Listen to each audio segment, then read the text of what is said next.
drive a Scania truck, Lord, but she could go. She was built up in Sweden in a place they call Malmo.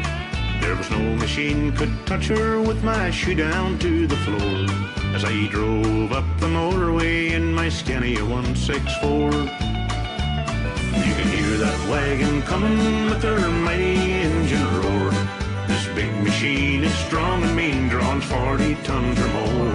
There was no machine could touch her with my shoe down to the floor as I drove up the motorway in my Scania 164.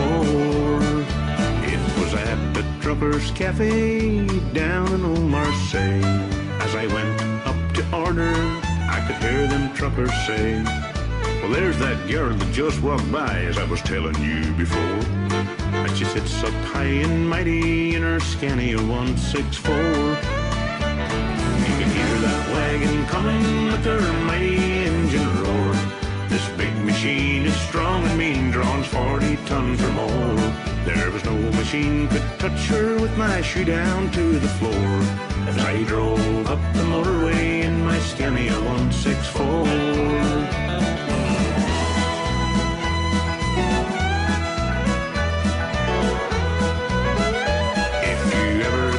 Of trucking or buying a wagon big and strong, have yourself some comfort as you go trucking on. Then go into a dealer and let him know the score, that you just want to buy yourself a Scania 164. You can hear that wagon